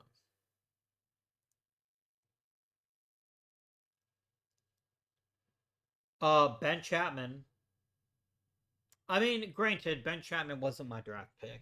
But he had his most success under me, so you know what? I'm taking the credit, and you can't stop me. You can absolutely not stop me. Charlie High, Vince Spartan, nothing special. This wasn't that amazing a team. Not a ton in the way of Hall of Fame level players, so Except for Dizzy Dean, of course. Dizzy Dean was my draft pick with the Boston Braves. Uh, Made the Hall of Fame despite having a very short career. You only played for 10 years. Definitely a high peak guy, though, for sure. And then look at this incredible run. So many World Series championships. And they kept winning after I left, by the way, with predominantly my teams. 31 won the World Series. Lynn Larry, one of many, many players that I acquired, had a great couple of seasons and I dumped him at the right time. Yeah. This was not a team that was notable for the offense other than Chapman and Gehrig. This is a team that got great pitching out of Dizzy Dean and Clarence White, both of whom I acquired. So yeah. Um 122 wins. We'll come back to that one. 105 wins.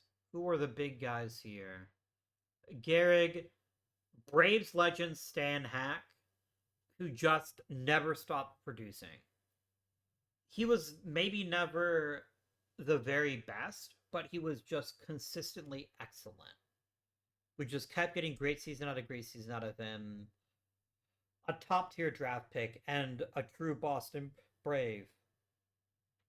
Joe Cronin, yeah, I fucked up on that one. We got some good years out of him, and then he turned out to have even better years for Pittsburgh. So, whoops.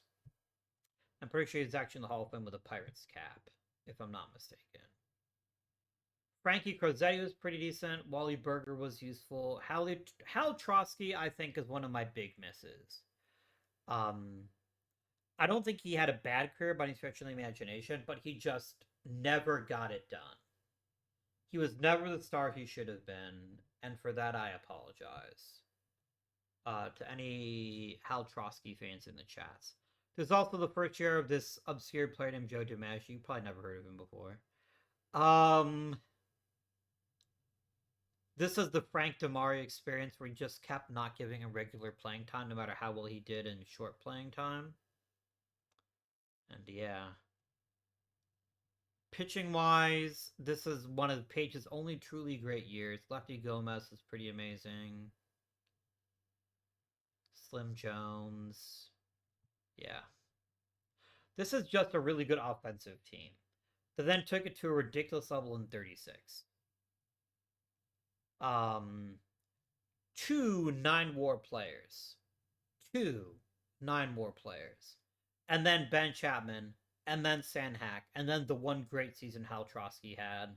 And and excellent seasons by contributors like Crosetti and Lavaghetto and Spud Davis. Pitching wise, Dizzy Dean was amazing. Van Mungo was ridiculous. Yeah.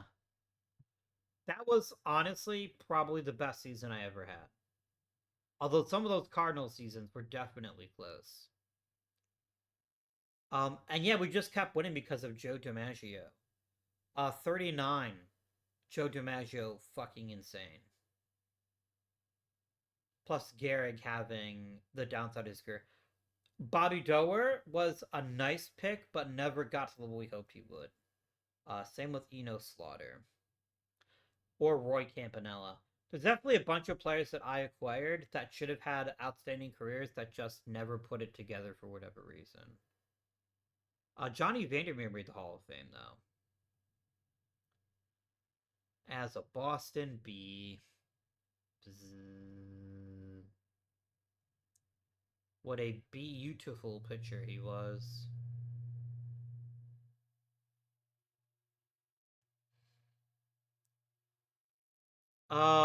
Let's see here. 39, my last year with them was also World Series championship. Again, Joe DiMaggio, pretty good. Oh, that's literally the one we just looked at, isn't it? Yeah, it is. Mort Cooper, another Hall of Famer drafted by me. I'm pretty sure I drafted him, or did I purchase him? No, I purchased him. Okay. Well, I Hey, I stole the guy who discovered him and developed him, so fuck you. If you don't think I deserve to claim him as my own because I didn't draft him. And then they won 3 more World Series with essentially my roster. Like if you look at the 42 Braves here, it's DiMaggio, it's Musial, who I drafted toward the tail end of my. Oh no, they drafted Musial of their own accord. I don't get credit for that. That's fair. Wait, when did he get drafted? No, I purchased his contract in 38. He is my success. Fuck you, game. And then yeah, some other decent players here. I also acquired Dom DiMaggio, although he didn't end up being all that great. But yeah, a lot of these are my players. Frank Bradley, not so much, but the rest of these guys, definitely. Yeah. And it's not like we were. So then we get into probably the worst time I had running a franchise, which was the St. Louis Browns, who became the Baltimore Orioles. Um, yeah, not great. We made one postseason appearance in 1940. Mostly because Jesse Williams had a fantastic rookie season and then was shit the rest of his career. Other great players: Rudy York was fine, Stan Spence was fine, Mike Kravich was fine. There's a lot of players where the nicest thing you can say about them is that they're fine. Old friend Frank Damari got acquired by me. Vern Stevens had a pretty solid career. I think Vern Stevens had an okay career. None of these pitchers made the Hall of Fame. None of them were even close, other than Dizzy Dean, of course. Dizzy Trout was my first draft pick with the St. Louis Browns, and it didn't work out. No, sorry, Dizzy Trout I inherited. There's a bunch of seasons we just came in second. We just ran into a buzzsaw. The 45 team here has some decent players on it. Whitey Lockman, Stan Spence were both pretty good acquisitions. Spence, I think, was a trade, wasn't he? No, Stan Spence was my first draft pick with them. Oh no, I signed him. I did sign him. Oh no, that's I don't get credit for that. Sorry. Yeah, he was already there. Just a bunch of second place finishes. I couldn't quite get over the hump with them. 47. I will acknowledge I didn't do a great job of getting the really top tier talent, but I'm really pleased with Whitey Lockman and Vern Stevens. I think both of them are excellent players. And if they didn't make the Hall of Fame, it's not because they weren't worthy of consideration. At least certainly more than they got. Lockman bounced out on the first ballot. I don't blame him for that. His career with the Browns is really good, and then it just died. It just wasn't good enough. I think pitching was a real problem for me. Um, Howie Paulette got in the Hall of Fame, but not because of his time with the Browns, in my opinion. Well, maybe 49 was his best season, but yeah. And then, if you recall, we went from St. Louis to St. Louis because we went to the Cardinals in 1950. Um, we struggled badly with the Cardinals, actually. I know later we had tremendous success, but when we started, the Cardinals were pretty rough. Um, yeah. I mean, 1950, this is what we had to work with. Johnny Hopp and Gene Woodling were both fine. I think Gene Woodling really got us over the hump in a lot of ways. I mean, obviously Mickey Mantle was amazing, probably the best player I've ever drafted. Almost certainly the best player I've ever drafted. But there was another supporting cast for the Mick, and the pitching was especially kind of atrocious. Early Wynn was really good, but although I acquired him to the Cardinals, I didn't draft him. He was drafted by the A's. Ernie Johnson was fine. Monty Kennedy was fine. Virgil Trucks was fine. There's a lot of fine here, but not a lot of great there. So that was 1950. And then 1951. Woodling, Mantle, Cleveland Clark, an underrated player. Allie Clark, pretty solid. Some decent guy remembering here. But again, not really top tier pitching. Harvey Haddix was fantastic for us, though. Harvey Haddix is probably one of the best pitchers I ever selected, other than Dizzy Dean.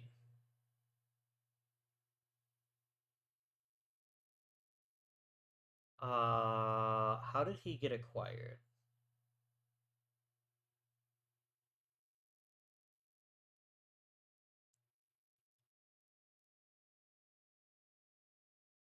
Oh yeah, he was drafted in 46 before I ever got him, so I guess I can't take a lot of credit for Harvey Haddix. I inherited him.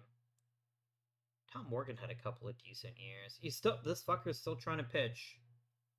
Bully for you, bro. Bully for you. The first great Cardinals team came in 1955. Mickey Mantle had been fantastic up to that point. But he was also getting injured. Rocky Colavito was actually a really nice player for us. I think Colavito was the perfect complement for Mickey Mantle, and really helped us be the best version of ourselves that we could. Um, this is also we got Ernie Banks. He was phenomenal. I think Ernie Banks has a pretty good shot to make the Hall of Fame. If for his home run totals, for nothing else. I think Colavito's got a decent chance too, but just not as good of one. Colavito's also still playing. He's not quite as good as Ernie Banks, the Bankinator, as nobody's ever called him. So it's of course Johnny Pod Racing, who probably got sick of being called that, especially when he didn't know what I was talking about. The random couple good seasons from Johnny Cucks. But then 1955 happened. And this is where Mickey Mantle said, we are winning as many World Series as I deem appropriate. Ken Boyer, low key, top quality draft pick by me. Low key, amazing second round pick. Think about that. Mickey Mantle, first overall pick in 49, and then Ken Boyer in the second round. That's a pretty great 1-2 punch, all things considered. Ernie Banks was phenomenal. Another first round pick by me. The Cardinals are a team I really built through the draft. I think we sucked just long enough to get some really high quality talent added in. Colavito was a draft pick. Lopata was not. Woodling was not. I inherited Woodling. Frank Thomas, this in one of his down years. Padres, Haddix, Mudcat Grant. Great stuff. And then it just kept getting better from there. Ironically, I would say we peaked in 59. We peaked in 59, and that was with Veda Pinson having a fantastic season. Mick Mantle was actually down a little bit that year, but the rest of the team really picked things up and really took us to the next level. Is Veda Pinson going to go to the Hall of Fame? I think so. I think he's got an excellent chance, especially since he's still playing at a high level. He's still playing at a high level, which I think is a great sign for him being a Hall of Famer in his own right. And Veda Pinson, I remember very clearly not wanting to acquire. I was like, wow, second round, I don't know, man, but I clearly was wrong about that. Phenomenal player. Albie Pearson, not so much. Albie Pearson, I'm less excited about what he contributed here, but it's fine. It's fine. And then lately, I don't need to talk to you guys about the Tigers. You just lived it. Never won the World Series, but we did some really great work with them. Really great work. I want to look at the Hall of Fame. That's kind of how I want to end this. I want to look at the Hall of Fame. Oh, sorry, the Legends Gallery, excuse me. That's how they refer to it.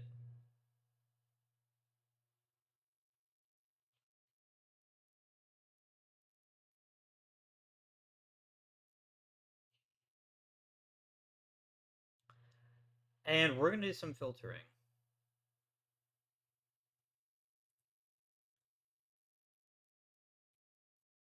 Okay, that doesn't help. Give me a sortable Hall of Fame, please. This is the entirety of the starting pitchers in the Hall of Fame. Most of whom were inducted way before I ever had them. Mort Cooper is one. I'm the one that acquired Mort Cooper with the Boston Braves. Wilbur Cooper, I don't get credit for. Dizzy Dean, I do. He's one of mine. That's two pitchers that I'm responsible for here. Wait, Hoyt. Um, I gave him a big role with the Boston Red Sox, but I didn't acquire him. That would be. He's the guy that's traded for Babe Ruth, right? Carl Hubble is mine. Howie Paulette. I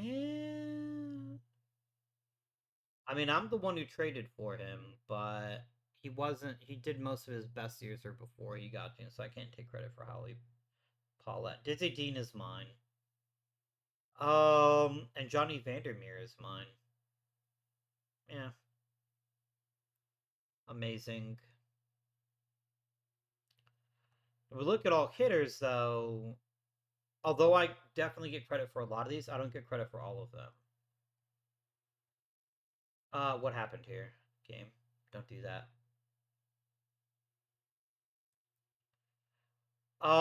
Let's go down the list alphabetically. Ben Chapman, I didn't draft him, so I don't get any credit for him. I didn't acquire him. Joe Cronin, I didn't acquire him. I mean, I did bring him over to Boston from Cleveland. That I accomplished, but most of his best years came after I traded him away, so no credit there. Joe DiMaggio, first one to hear alphabetically. My pick all along. No credit for Gehrig. All the credit for Stan Hack. That's two.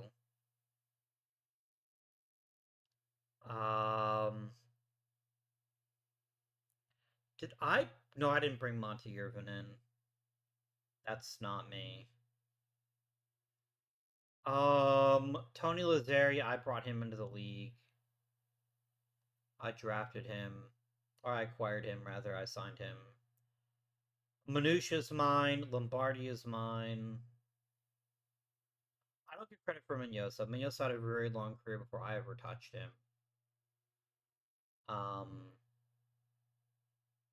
But yeah, I didn't have the Braves in 45. I'd already moved on from the Braves in 45, I think. Do I get credit for Mignoso? Yeah, I don't. I was with the Browns by then. Musial, I could credit for him. And then Paul Wainer is the last guy alphabetically. So yeah, I feel pretty great. I feel pretty amazing about what we accomplished as a franchise and what we did in these 50 episodes. I think by any measure, we were successful. We were hugely successful. And that's not even counting the guys that will go into the Hall of Fame that are still playing, like Mickey Mantle. But yeah, I hope you enjoyed this. I had a lot of fun playing this. I'm probably not going to do Historical Sim again, just because, first of all, I feel like I have an unfair advantage because I know what's going to happen when the people who played didn't. And I also think it's kind of frustrating to play it sometimes because it's really hard to get great players if you're not willing to suck. And that was always challenging for me, like to suck intentionally long enough to see a real thing there. But the Friday series is going to keep going, at least for the foreseeable future. But starting next Monday, we'll be playing Slay the Spire. Hopefully, you'll join me for that as we do some achievement runs. I really want to try to get myself set up to do an achievement run. Several, actually, if we are lucky. So, thank you for watching, as always. If you've ever watched or liked or commented on a single video in this series, I appreciate you. I wish you a happiest of holiday seasons. And until next time, this has been Guardian. Thank you for watching, and I bid you good day.